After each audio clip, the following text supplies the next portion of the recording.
अस्सलाम वालेकुम, मैं हूं फैसल तारिड़। आज 19 मार्च है और आज दिन है हफ्ते का। इस वीडियो के अंदर कुछ बड़ी और कुछ अहम अच्छी खबरें आपके सामने रखनी है। हालात अचानक 360 एंगल का टर्न लेते हुए तब्दील हो रहे हैं। वो बदमाशियां जो नाच नाच के घुंघरू तोड़ रही थी, अब उनके घरों में सफ़े मातम बिछी हुई है। वो जिन्होंने शेरवानियों का साइज भी अपने अपने टेलर्स को बता दिया था, अब वो अपने ऑर्डर वापस ले रहे हैं। और इस सारी सूरत हाल में मौलाना फजलुर रहमान को तो गशी के दौरे पड़ रहे हैं कि सदर पाकिस्तान जनाब मौलाना फजलुर रहमान सदर पाकिस्तान बनने का ख्वाब भी फजलुर रहमान साहब ने देख लिया था। और शहबाज शरीफ साहब के साथ तो हमेशा की तरह हाथ ही हुआ है। बेचारे ख्वाब देखते हैं, शेरवानियाँ सूटकेस से निकालते हैं, फिर साइज़ चेक करते हैं, फिर ऑर्डर देते हैं और फिर शेरवानी भी रह जाती है और उनकी ख्वाहिशें भी वहीं पर रह जाती है और फिर कमर का दर्द निकल जाता है। यही वजह है कि जब बार बार झटके लगते हैं कि आप वज़ीर आज़म बनने लगे हैं और बनते बनते रह जाते हैं, तो फिर कमर का दर्द निकल जाता है। इसी तरह से बिलावल भुट्टो की आज आपने घबराहट देखी कि किसी का बाप भी OIC का इजलास नहीं करा सकता। देखते हैं OIC का इजलास कोई माइका लाल करवा के दिखाए।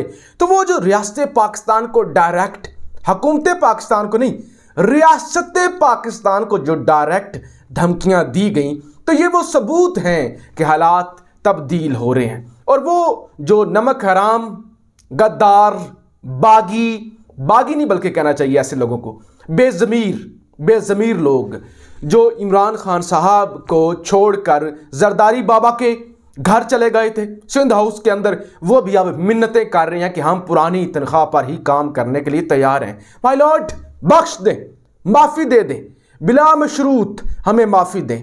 हम तौबा करते हैं, खान के कदमों में पड़ते हैं, हमें माफ़ कर दें, माफ़ी दी जाए। इत्तेहादी भी बहुत जल्द फैसला कर लेंगे और ये ऐलान करेंगे, ये इतलात आ रही हैं कि हम वज़ीर आज़म के साथ खड़े हुए हैं, वज़ारत आला भी नहीं मांगते, पुरानी तनख्वाह, वही स्पीकरशिप, वही मिनिस्ट्रियाँ, उसी पर हम कायम हैं। ये क्यों हुआ? अचानक हालात क्यों तब्दील हुए? एक तो कमर बाजवा साहब की और वज़ीर आज़म साहब की कल की मुलाकात। उस मुलाकात के हवाले से इतलात ये है कि वज़ीर आज़म ने साफ तौर पर झुकने से इनकार किया, साफ तौर पर, कि मैं ना तो यहाँ पे -1 चलेगा और ना ही इमरान खान किसी के सामने घुटने टेक रहा है। किसी भी शख्सियत की यह ख्वाहिश हो कि इमरान खान इस्तीफ़ा देगा या इमरान खान रास्ते से हट जाएगा, तो वो ये भूल जाए, जो इमरान खान को रास्ते से हटाने के लिए आएगा वो रास्ते से हटा दिया जाएगा। और फिर कुछ नाम सामने आना शुरू हो गए कि खबरें चलवाई गई कि फलां जो जनरल साहब हैं उनका नाम सामने आ रहा है नया आर्मी चीफ बनाने के हवाले से। इस सारी सूरत हाल में जो क्रेडिट जाता है वो आप लोगों को जाता है, सोशल मीडिया करता है। ये कोई 90s वाली कहानी नहीं है, 70s वाली कहानी नहीं है कि आप मार्शल लॉ लगा दें या आप खरीदो फरोख्त करें और आवाम को पता ना चले। सोशल मीडिया है भाईजान, एक बहुत बड़ी ताकत है, एक बहुत बड़ी ताकत जो बड़े बड़ों को हिला के रख देती है। और अभी तो पार्टी शुरू ही नहीं हुई, और वो जो मुनहरफ, वो बागी या वो लोटे जो खान को छोड़कर गए, अब माफिया मांग रहे हैं, मिन्नतें कर रहे हैं। जो कह रहे थे कि अगला टिकट मिल जाएगा और ये हो जाएगा, आप तो मिन्नतें कर रहे हैं। इतलात ये हैं, फवाद चौधरी साहब खुद ऐलान कर चुके हैं कि 7 से ज़ायद तो वापस भी आ चुके हैं, 7 के करीब वापस भी आ चुके हैं और तौबा तायब कर रहे हैं, कानों को हाथ लगा रहे हैं कि हमें माफ़ी दी जाए, क्योंकि उन्होंने अपना अंजाम देख लिया। उन्होंने अपना अंजाम देखा कि हमारा अंजाम क्या हो रहा है। हम तो अपने हलकों के अंदर, हम तो अपने घरों के अंदर नहीं जा सकते, चूहों की तरह सिंध हाउस के अंदर छुपे हुए हैं। ज़मीर की आवाज़ और ज़मीर की अगर सुनी गई है या ज़मीर जागा तो जाए ना, घरों में दाखिल हो, ज़रा हल्के की गलियों के अंदर चल के दिखाएं कि इमरान खान के साथ गद्दारी का अंजाम क्या होता है। इस सारे केस के अंदर जो फ़ायदा हुआ है वो वज़ीर आज़म इमरान खान साहब को हुआ है। और इस सारे केस के अंदर 76 सालों का कूड़ा क्रिकेट और गंद कौम के सामने आ गया है। और ना फजल रहमान के हाथ को चाया है, ना शहबाज शरीफ साहब के हाथ को चाया है, और बिलावल साहब तो अपना सीना पीट रहे हैं कि किसी का बाप कि हमें जो लारे दिए गए थे हम अब क्या करें, क्योंकि खान साहब ने जी झुकने से इस सारे केस के अंदर इनकार किया। और खान साहब का ये कहना है कि जो भी मुल्क के गद्दार थे ना, वो जाल में फंस गए हैं। ये अभी तो मैंने कॉल नहीं दी, अभी तो किसी ने एहतजाज का बोला ही नहीं है, और ये हाल है। और जब एहतजाज होगा तब क्या होगा, तो लिहाजा जितने भी मुनहरफ हैं, जितने भी भाग रहे हैं, वो खुद ही वापस आ जाएंगे और आइंदा 24 से 48 घंटों के अंदर इत्तेहादी भी ऐलान कर सकते हैं, क्योंकि हक के साथ पूरी कौम इस वक्त हक के साथ खड़ी हुई है।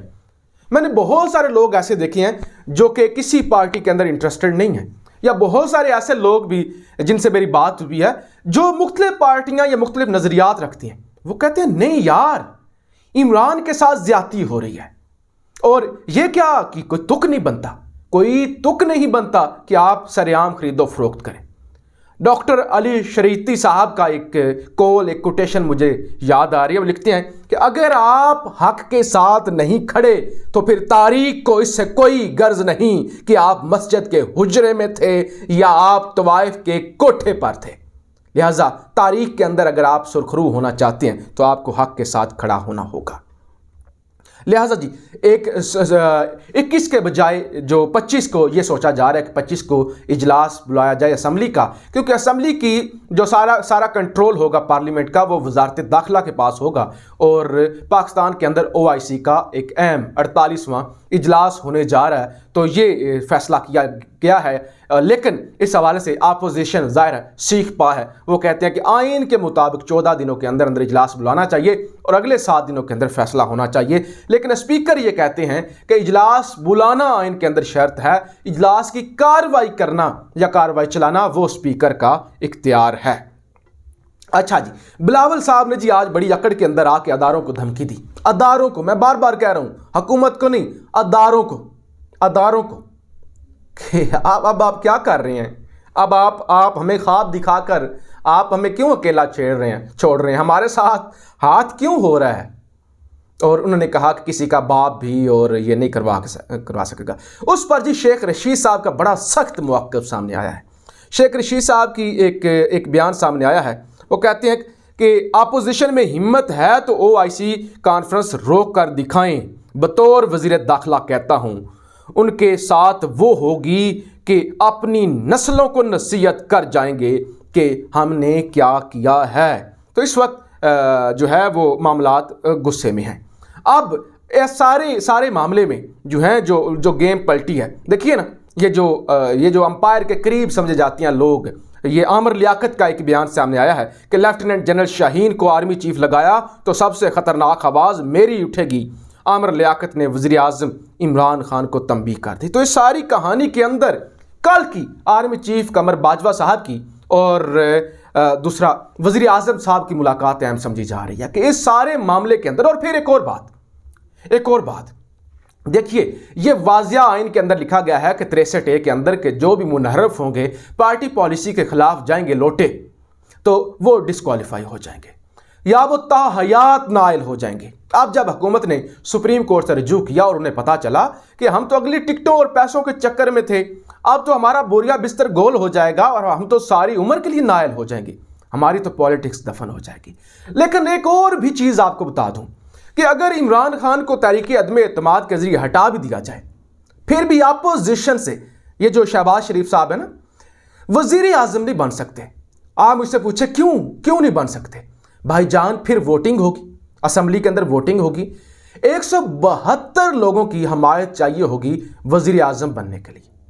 172 वोट आप कैसे इकट्ठे करेंगे? इत्तेहादी मिला के भी आप नहीं कर सकते, क्योंकि जनाब वो तमाम लोटे जिन्होंने आपको वोट दिया और तहरीक अदम एतमाद अगर कामयाब हो गई, वो तब तक डिस्क्वालीफाई हो चुके होंगे, डी-सीट हो चुके होंगे, और फिर वो आपको वोट नहीं कर सकेंगे। खान के खिलाफ तो वो कर देंगे, आपको नहीं कर सकेंगे। लिहाजा फिर आप भी वज़ीर आज़म नहीं बन सकेंगे। तो इस सारी कहानी के अंदर जो सबसे अहम किरदार है वो है सोशल मीडिया का और आवाम का, कि अभी तो कुछ भी नहीं हुआ और तूफान आ गया है।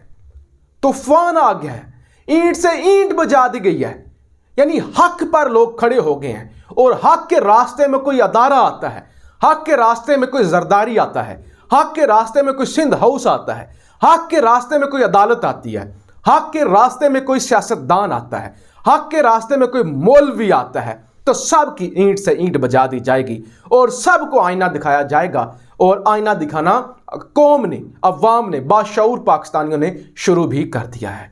और मौलाना फजलुर रहमान इस सारे मामले में मुफ्त में रगड़े गए हैं। खैर, अभी कहानी खत्म नहीं हुई, लेकिन इस कहानी के अंदर एक बड़ा टर्न जरूर आया है।